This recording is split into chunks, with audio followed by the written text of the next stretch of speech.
So every president has a big legislative priority that they want to get done in their first year. The first year is always the pivotal time where you can push big pieces of legislation forward. And regardless of party or ideology or the merits of the ideas, the basic question that drives it for every single one of them is typically pretty simple. What's the problem you want to solve? Maybe it was a problem you inherited. Maybe it's making good on a campaign promise. Maybe it's a crisis nobody saw coming that's now sitting in your lap because you're the president. I mean, I worked for two presidents, and that's how it went for them, but that's how it has gone for pretty much every president for decades. Obama's first 18 months were focused around getting the Recovery Act passed because his priority at the time was digging the country out of the huge economic hole, the massive unemployment rate crisis that was created by the 2008 financial meltdown. He also fought to pass Dodd-Frank, a Wall Street reform package, to address the problems that had led to the financial crisis. And of course, he pushed very, very, very hard for the Affordable Care Act because far too many Americans lacked health insurance. He was solving clear problems, pulling the country out of an economic hole, trying to prevent it from happening again, trying to give people health insurance who didn't have it. Fast forward to when Joe Biden took office. That was the height of a global pandemic. And his focus was, of course, on delivering a rescue plan to help address the economic damage it was causing and to help get all sorts of equipment out to people, whether it was tests or masks or things to help people address and prevent them from getting COVID. That was his focus. He also signed a giant bill into law that addressed the country's infrastructure needs, something way overdue. Remember the infrastructure week that was in Trump's first term, seemingly every week? Well, Joe Biden actually did it. And then he passed another law that tackled inflation and the climate crisis. He was trying to answer questions, trying to address the COVID crisis, but also address problems he had long wanted to solve. Outdated infrastructure in our country, the need to do more for the climate. Those were clear questions. That's what they were trying to do.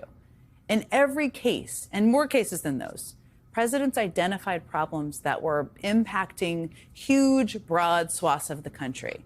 And then they worked with Congress to try to solve them. Which brings me to a big unanswered question about Donald Trump's big ugly bill, which now heads to his desk after passing by the narrowest of margins this afternoon. What exactly is the problem this legislation is trying to solve? What exactly did Donald Trump and his team sit in a room and think, you know what, we have two houses of Congress, we have the White House, we're going to try to solve this big problem? Republicans have never even tried to answer that question, not coherently at least. But looking what is in the bill, it's pretty clear to me that the problem they were seeking to address is, I guess, that the wealthy in this country have too little and they pay too much in taxes and the poor have too much. It's the only thing that makes sense. And yeah, that question and focusing your big legislative priorities on answering that question is completely at odds with the often repeated theory that Donald Trump is somehow a champion of working people. I mean, we have all, probably everybody watching right now, I definitely do, have all long known that this is a farce. But now, with his signature legislation headed to his desk, there should be no doubt. Trump is no populist. A populist doesn't kick 17 million people off their health care coverage. Populist doesn't take food stamps away from millions of people. Populist doesn't fund a massive immigration enforcement army with a budget bigger than many of the world's militaries. And a populist definitely doesn't do all of that while also giving over $4 trillion in tax cuts to corporations and the wealthiest people in the entire country. This is Donald Trump's signature piece of legislation. It's the chance he had, as president, to solve a problem in this country at a time when, by the way, real problems need a lot of solving. Many people who voted for him were betting he was going to do something to help them. And yet those are the people who voted for him, who sent him to the Oval Office, many of whom will be hit the hardest by this legislation. I mean, Trump made huge electoral gains in counties with lots of voters on Medicaid, probably in part because he explicitly pledged never to cut Medicaid. Well, he just broke that promise to all those voters. And some of them don't even know it yet. Some of them still have no idea what Trump and Republicans in Congress have just done. Polling shows that many Americans have not even heard about this giant bill at all. And of those who have, only a sliver know it includes Medicaid cuts. And that is definitely a challenge for Democrats. And we're going to talk about that with a few of my guests tonight, because it kind of is the question now. But here's the thing. The more people learn about what is in this bill, the less they like the bill and all the components of it. And the people who do know what is in the bill are pissed. In Danville today, people voiced their frustration with President Donald Trump's One Big Beautiful Bill.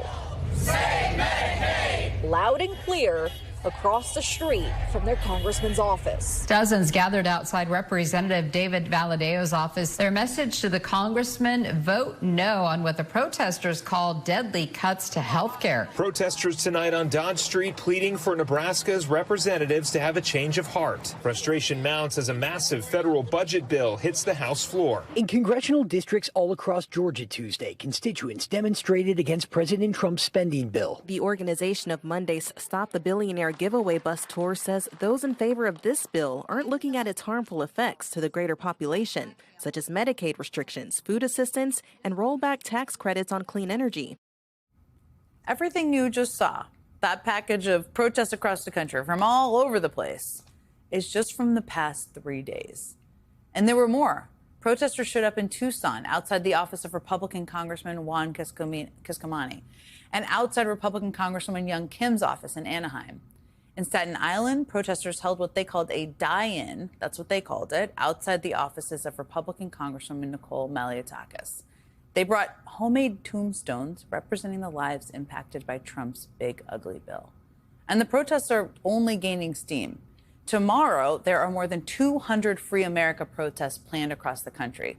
Organizers say those protests will be focused on freeing the U.S. from billionaires' power, poverty, unlawful orders, and the politics of fear. And those protesters understand how important it is to bring the ugliness of this bill into the light of day. That is the focus now. What we are seeing now is the beginning, just the beginning, of an effort to make sure every Republican who voted for this owns that vote. And it's not going to take one speech, even a good one, or one protest. It's not going to happen in one day or 1 week or even 1 month. That effort will need to be absolutely relentless and specifically tied to the impact this bill has on the people those Republicans represent. And it's going to take the people who fought against it, too, also being relentless, tirelessly reminding people of the damage these Republicans just did with this bill.